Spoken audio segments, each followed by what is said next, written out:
Hi, and welcome to this episode of Brainy Moms. I'm Dr. Amy Moore. My co host Terry Miller is sitting on a beach somewhere. Mhm. But while she is enjoying the sand and the surf, we are going to talk about the power and significance of art for kids today. And I am so excited to introduce you to our expert guest, Bette Fetter. Betty is the founder and CEO of Young Rembrandts and author of the Amazon #1 best-selling book, Being Visual: Raising a Generation of Innovative Thinkers. Betty began her career as a professional artist. Through her education, participation in various forms of the arts, and experience with Montessori education, she gained firsthand understanding of the value of the arts for developing minds. Her passion for the arts and early childhood education led her to develop Young Rembrandts, a unique teaching methodology focused on developing foundational art and drawing skills in young children. Welcome to Brainy Moms, Betty. Thank you very much. Tell our listeners where you're joining us from. I'm in the Chicago suburbs. All right. Are you sunny today like we are?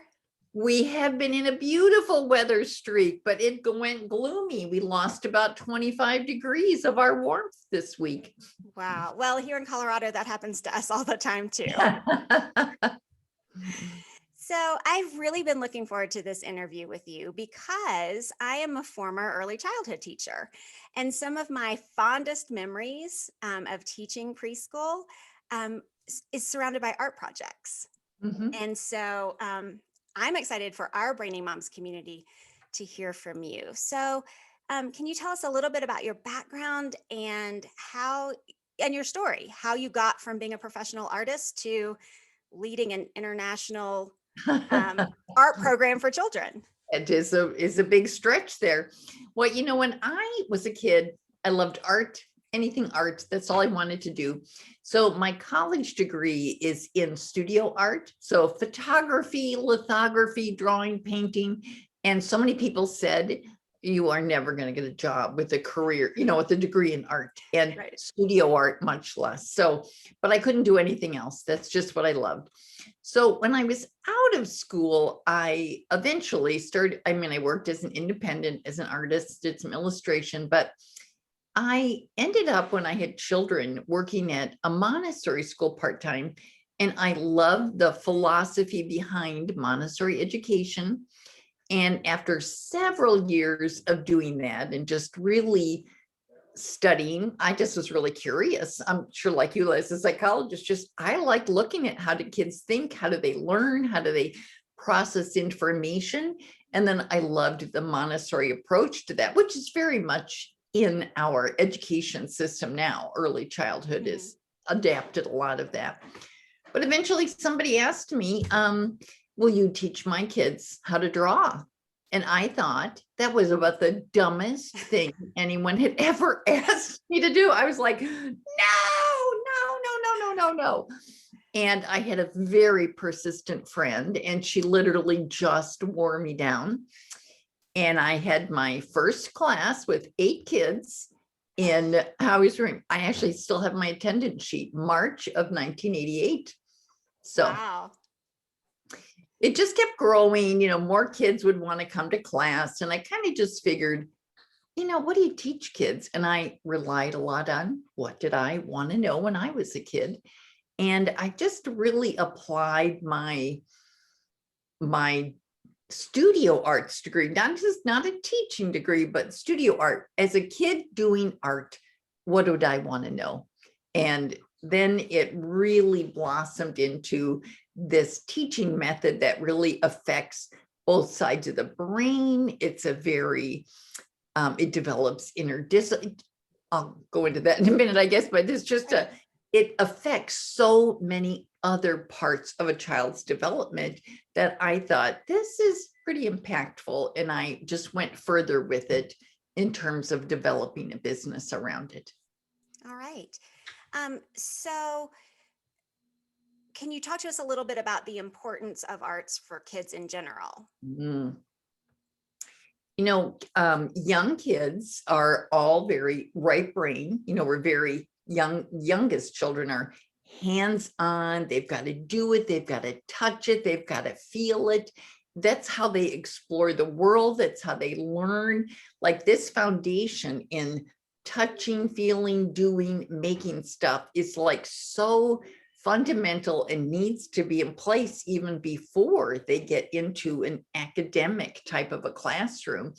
And when they are in an academic environment, those are very left brain skills.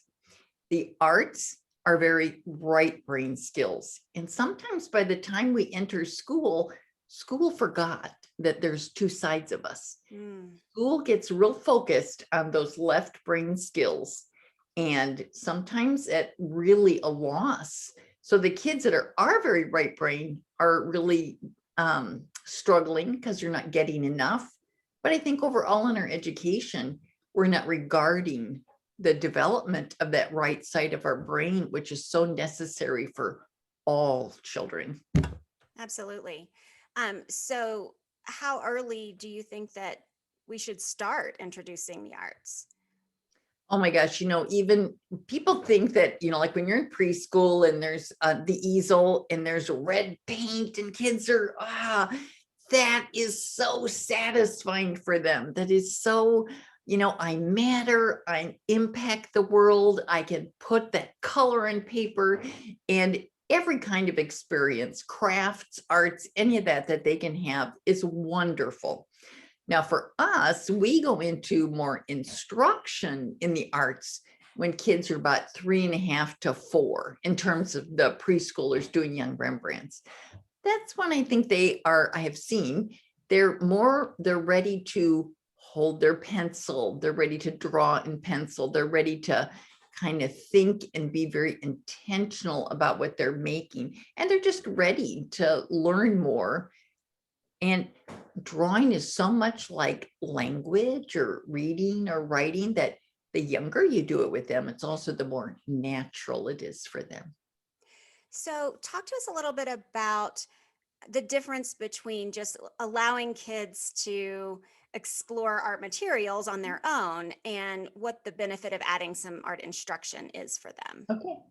We, even for me as a kid who loved doing art, when I always had this notion, one of my resistance to teaching was nobody ever taught me how, but I think the enormous amount of our population doesn't draw or would say, "Oh, I can't draw. I can't even draw anything past a stick man." And I always say, nobody showed you how. But if we had math and you said, I'm having a really hard time with these fractions, nobody goes, yeah, it's okay. You don't really need that. We would say, get in the classroom, get to a tutor, you're going to get fractions.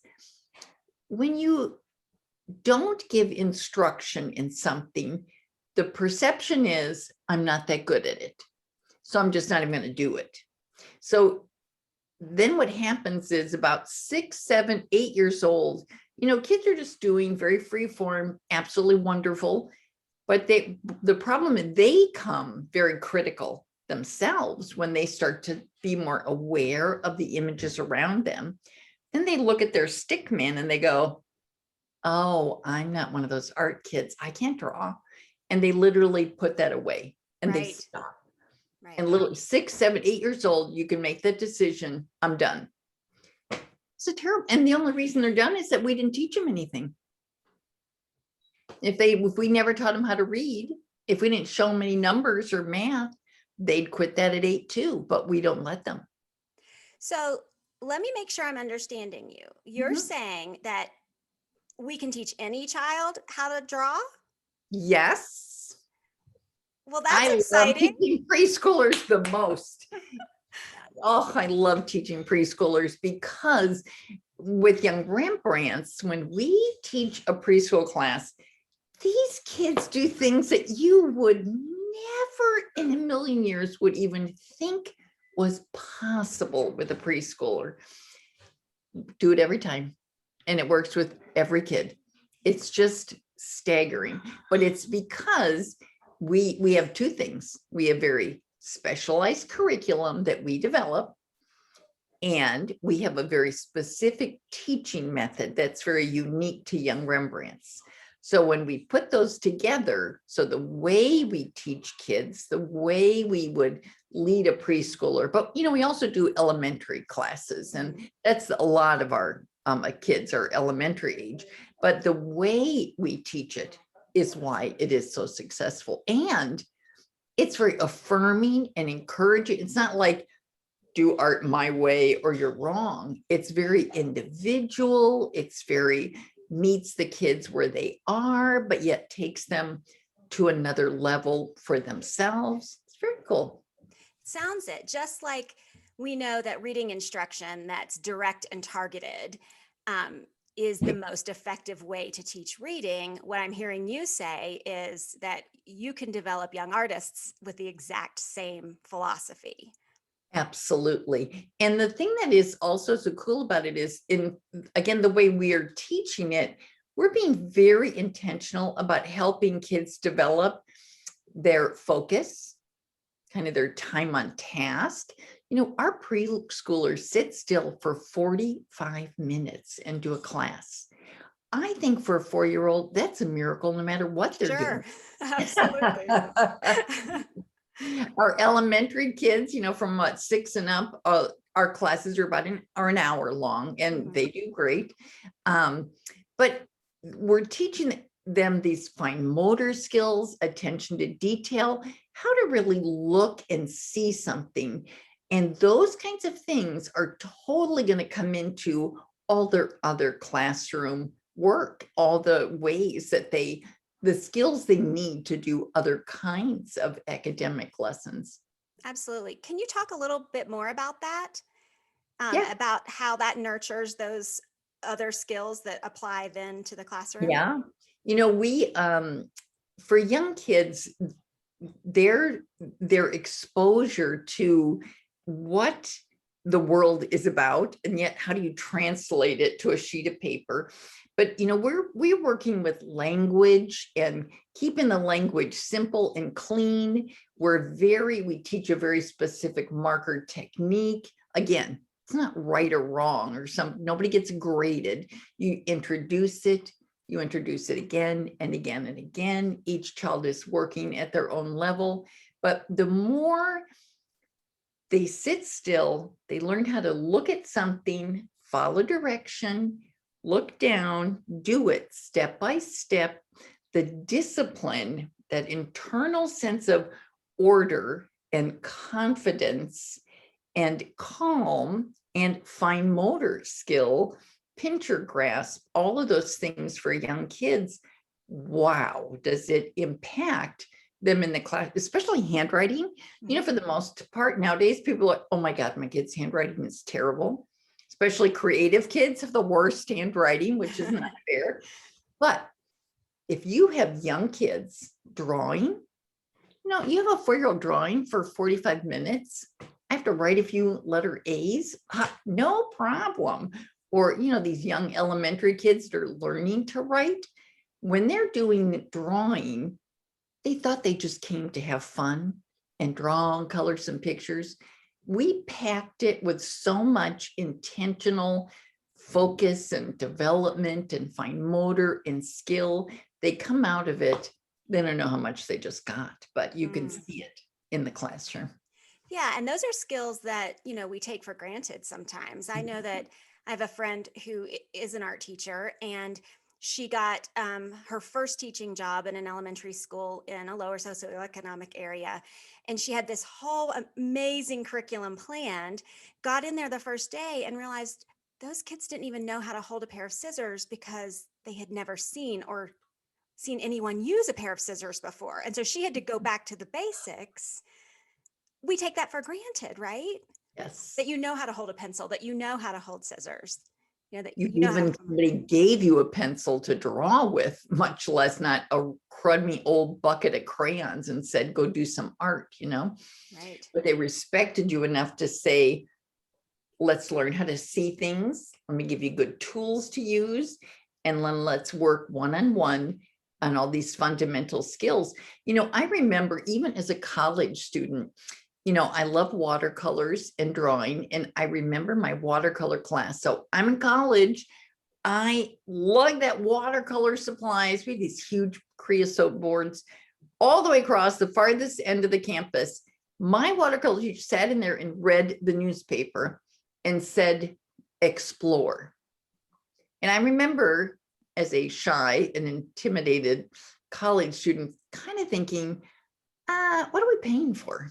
But, you got to get your degree. So I explored, I always got good grades, but I always sensed I'm not that good at this. It didn't just fall out of the sky. There is no other skill that we expect people to know without teaching it. Right. In music, we don't say, here's a drum set, bang away, see how it comes out. We don't do that with the piano, with dance, with any of the arts, or with any academic subject matter. Art is really the only subject that we say, did you like that? Go do that, but I'm not going to teach you anything. Incredible. Unless I'm lucky enough to get that lady who's going to show me how to use a pair of scissors and my paint. Right. I love how you said that that idea of providing instruction is saying, I respect you enough. Children are strong, powerful, and competent, right? And we don't always recognize that, particularly with young children. And so that's super insightful. I really love that. Yeah. So I want to talk about your book a little bit. So Betty's book is called Being Visual, Raising a Generation of Innovative Thinkers. And I'd like to share a passage that really jumped out at me and then have you talk a little bit about that. Okay, I'm curious which one it was. Okay. Creative, imaginative thought comes easily for young children. They're driven to discover and understand what is. They delight in imagining what can be. Once they get to school, we ask their imaginations to take a back seat while we develop their logic and linear thinking skills. In the process of being so logical and linear, they may be robbed of their creative power. Their confidence and ability to bring what else into the thought process may be weakened or even lost. And you go on to say that it doesn't have to be this way. Talk a little bit about that. Well, that's the difference between, like when we get to school, it becomes very left brain linear thinking, which is that, your math facts and your multiplication, your addition numbers, and all the kinds of learning where you are going to memorize something and answer a multiple choice test or a standardized test. That kind of learning starts to happen. And usually in that kind of learning, there's not a lot of room in there for, okay, so this happened and then this happened. What do you think is going to happen next? The thing about art and the right side of your brain is that is literally where all the ideas are. Like one of the things in my research I thought was so profound. The left side of your brain is organized in these neat little file folders.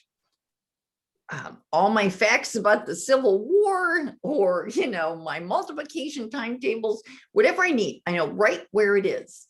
The right side of our mind is very big. It's open. It's kind of like you had every file folder on your computer open at the same time. Completely maddening. And you kind of have to manage that better, but that's where ideas come from. That's where innovation comes from. When you're looking at a lot of different possibilities at the same time or different information or input, you're able to say, well, what if I did that, but I connected it to that, but I connected it to that? That's what happens in the arts. That's what happens in the right side of the brain. But we kind of think, well, only art people need that.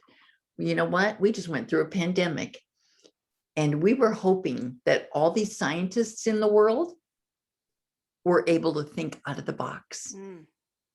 We wanted our scientists to be able to come up with that idea that connected this and this and this.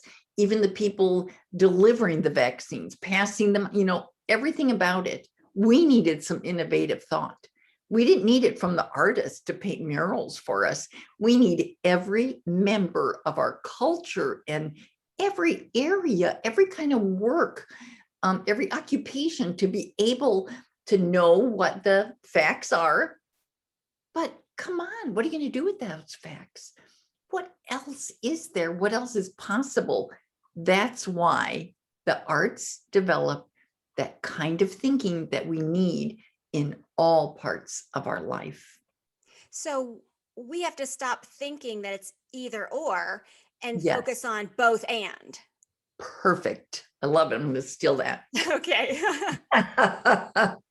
Right. Okay. And so I think that that's the disconnect, right? Where the education Or it's system, not necessary. There's only a few people who need that. right. Most people don't need that.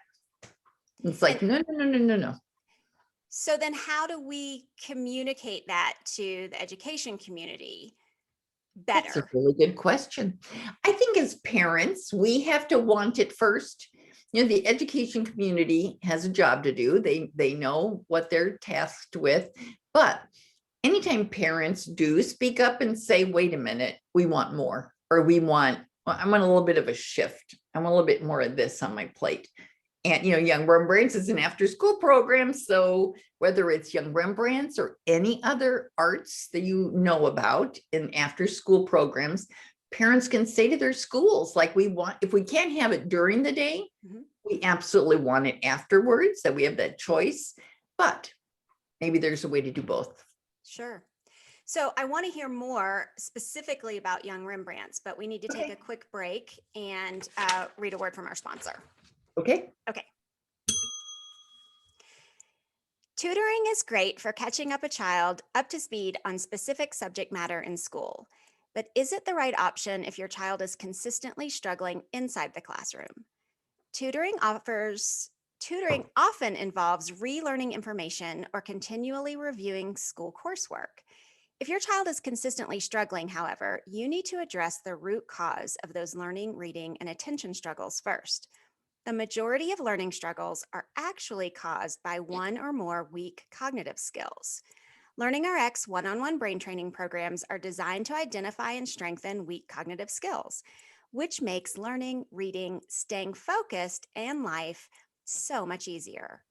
Learning RX offers online and in center programs. Visit learningrx.com today to learn why over 95% of Learning RX clients say they'd recommend one on one brain training. That's learningrx.com. And we are back talking to Bette Fetter, CEO of Young Rembrandts. So I'd like to continue talking about this idea of if we can't get it in the school or during the school day, there are options, and Young Rembrandts is one of those. So talk more about what it is, where to find it, what you do. Yeah. Well, thank you. You know, when I did start teaching, much against my I'm not sure, and I did start teaching, I ran my company as a family business for like 13 years. I have 4 kids, and I wanted a business that I wanted something to do where that really mattered to me. And I felt it was very impactful, but at the same time, I had 4 kids. I want the flexibility. So I did it as a family business. At some point, my husband left his corporate sales job to join Young Rembrandt. So together, it was our family business. And then we franchised. So almost 20 years ago, seems forever, we franchised our business. So we have franchisees all across the US. We have some in Canada. We do have more territories available.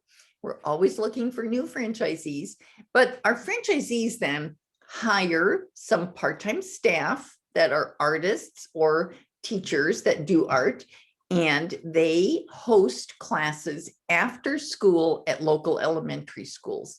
They also do them at park districts, community centers, you know, kind of any place that kids are normally taking classes. And we do it during the summer too, different things. So our website is youngrembrandts.com, and you put in your zip code and it will lead you to, you know, whatever franchisee is in your area. But during the pandemic, we also started doing Zoom classes. So we have a lot of online Zoom classes available. Same thing, you'd punch in your zip code and see what was available in your area, but Zoom areas can be a lot bigger than in person. But we also, what you see behind me, we started doing on-demand videos during the pandemic. So we started recording our classes, and it's so fun because I get to teach again, being the CEO, and I haven't been teaching for the last few years, but I do always do the curriculum. I mean, I work with the curriculum Sure. team. Yeah. But it was so fun to teach again. So I do the classes and we record them. They're beautifully produced. There's all kinds of extras in terms of vocabulary and art history and all that. But that's another way that people can do Young Rembrandts. So we have a lot of options if you head to youngrembrandts.com. So you mentioned briefly that you have territories available. Explain what that means to our listeners, and if they were interested, let's say there wasn't a franchisee in their area, but they want their kids to have this opportunity, how would they go about bringing that themselves? Wow, that'd be fun. Well, I'd love that. Our franchisees are just the most wonderful people.